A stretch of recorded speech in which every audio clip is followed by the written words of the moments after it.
Hello, I'm Tyler. Hey, what's up everybody? I'm Brian. We're here for a Mycopolitan mushroom company. We're an urban mushroom farm in North Philly, and we're here to show you how to get the most out of your blue oyster mushroom kit.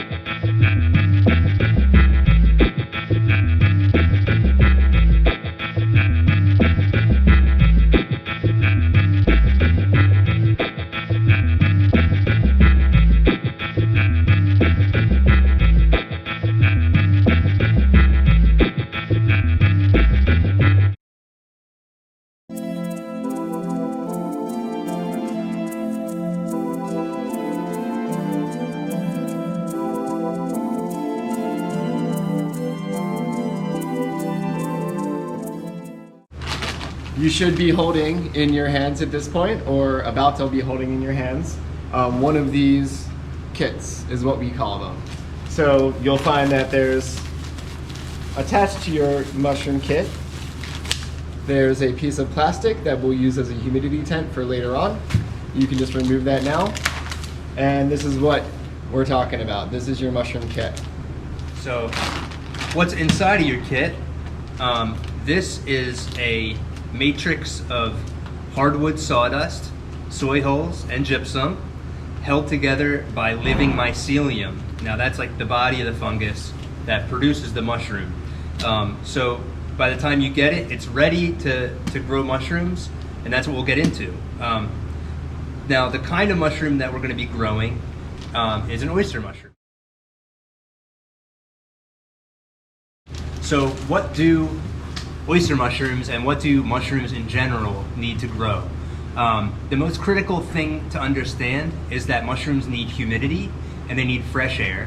They also need light, but the bigger challenge is balancing fresh air and humidity. So you can kind of imagine that humidity, if like a dry wind comes in, there goes your humidity.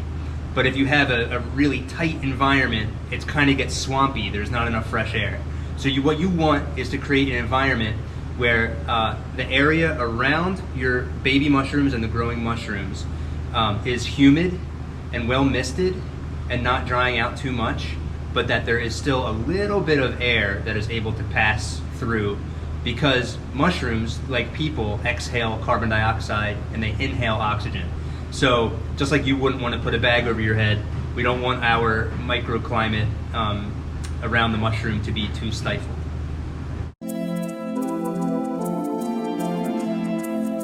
As far as locations go, like what we just talked about, we want to minimize wind. So an area that is like in the middle of a room near a vent, not a good idea. Next to an open window, not that you're gonna have open windows this time of year, not a good idea.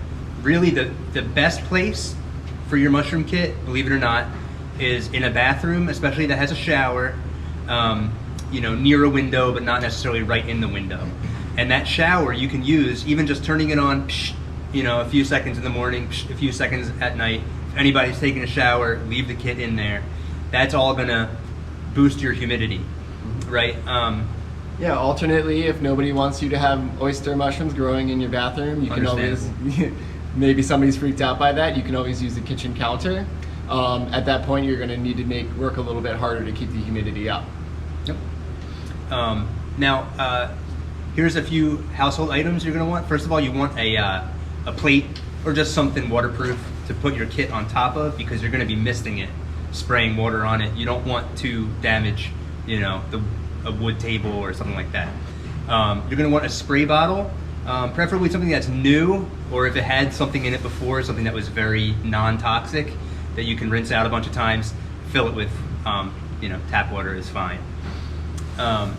You're gonna need, you're probably gonna want something to prop up the humidity tent, which we'll get into in a middle, and that could be, in a minute, that's gonna be as simple as chopsticks, pencils or pens, or even just go out and like break some little sticks off of a tree that are kind of more or less pencil length and straight.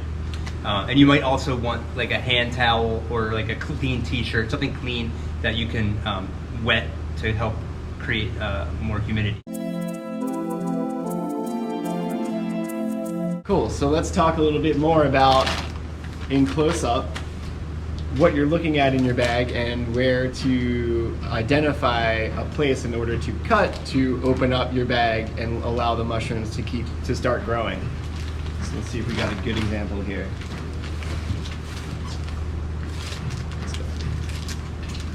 All right, so as we get a little closer, you'll notice that from a couple feet away, you can start to see that this is the mycelium right here. This is sawdust that is partially undigested at the moment, but will be overall and over time. And then, in a lot of cases, your kit is already gonna have baby mushrooms popping up under the plastic. Here we go. This is a really good example right here of a little baby cluster of what we call Primordia. And Primordia is just the word for a baby mushroom. So these guys are coming to you already wanting to grow, and your job basically, if you see any of these little bumps or comprised of even tinier little bumps, all of these guys are going to get larger and grow into mushrooms. And your job is just open up a flap, which we'll show you in a second. If you don't have these Primordia on the block and it looks more like this, you're going to just need to wait a couple days. You can just keep your kit in room temperature, and eventually you'll start to see those Primordia emerge. So if you have them already, you're good to start right away. If you don't, just maybe wait a handful of days at room temperature and you'll start to see them come up. There's also a good chance that you're going to have some clusters on top of the bag. So for instance, in this one, it's kind of harder to see through the plastic, but you can see a nice big cluster. That's all mushrooms up top that are just begging to be opened up and exposed to some fresh air. So you might be making a flap on the side of a bag or two flaps on the side of a bag. Or you may be also opening up partially the top of the bag to let any clusters up there develop.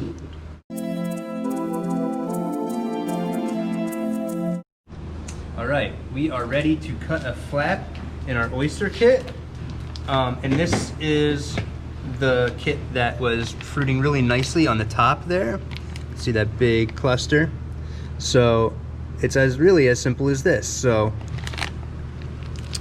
I have a nice sharp razor blade, very carefully going to cut the bag. Now this is the first time that the mushrooms are being exposed to the full elements. Before the mycelium was just breathing through a little filter patch that is so tight it doesn't let any mold or bacteria get in, but air. But now it's exposed to the elements. And now these mushrooms pretty quickly are going to start to turn more blue and develop the traditional kind of cap and stem sort of situation. And you see here, I'm not totally taking the top off, and the reason is you've got a nice little kind of humidity tent built into this bag if your mushrooms are fruiting up top.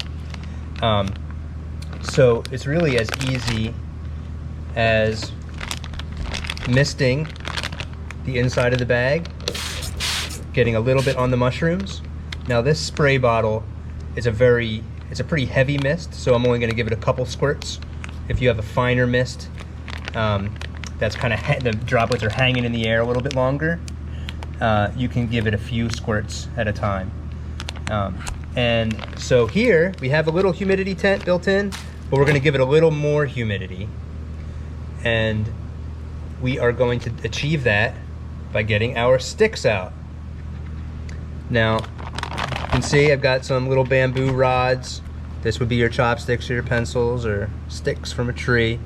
And we're just kind of angling these in, not like moving them around too much to disturb the mycelium, but just creating a bit of a stand for your humidity tent.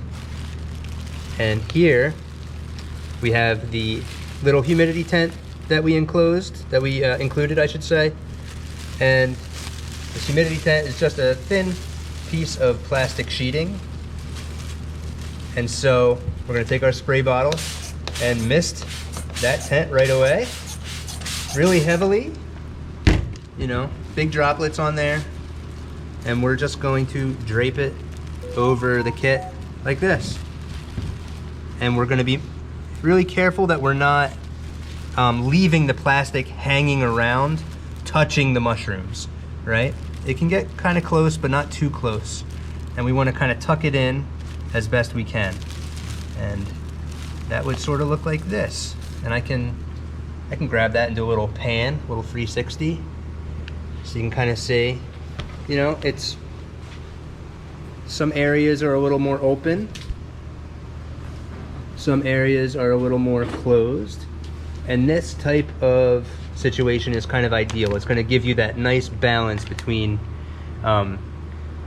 humidity and fresh air that you need. All right, so here we have some Primordia forming, just beginning to form little white bumps, right? We want them to be white. They might have a little bit of blue in them if the kit's got a little bit more light, very light blue. You don't want yellow or brown. And you're looking for those little bumps. So this would be the side kind of flap method. And so it's really just kind of cutting 3 sides of a square. And then just, sorry, this blade is not super sharp, but there we go. And then just freeing that little flap so that now your mushrooms have the fresh air they need. And in this case, you could actually, you know, fold the top over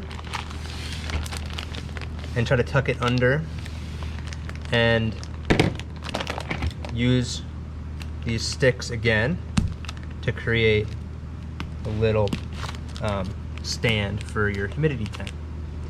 Now,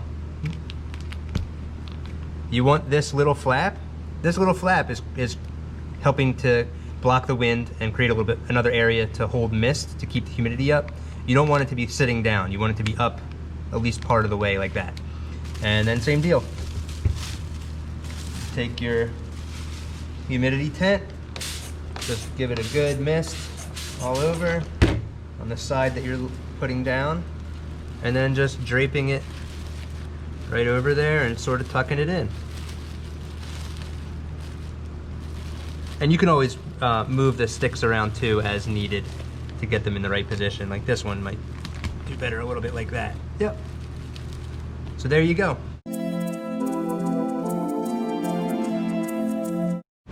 All right, so once you have your humidity tent set up, you got your chopsticks or your sticks, your piece of plastic on top, and you've sprayed it down. You're gonna wanna, this is just a little bit more about how to maintain the humidity and conditions you want to grow the better mushrooms, the best mushrooms that you can. So basically twice a day, you're gonna be refreshing the air that's in your humidity tent, because even though we're retaining humidity, we're also keeping carbon dioxide high by preventing air from moving too much. So we wanna make sure to refresh it as often as possible. And as you see here, these are some Primordia that are a little bit more developed. See, they're starting to turn blue and make all these little young formations of mushrooms. So basically, all we gotta do is remove the plastic, give it a nice spray, and just drape it right back over top. And in doing so, we've replaced the carbon dioxide under your humidity tent with fresh air containing more oxygen, which the mushrooms need for healthy growth. And we also sprayed it again. So this spray, the spray that we added will be able to evaporate within the humidity tent and raise the humidity up in the overall chamber so the mushrooms don't dry out.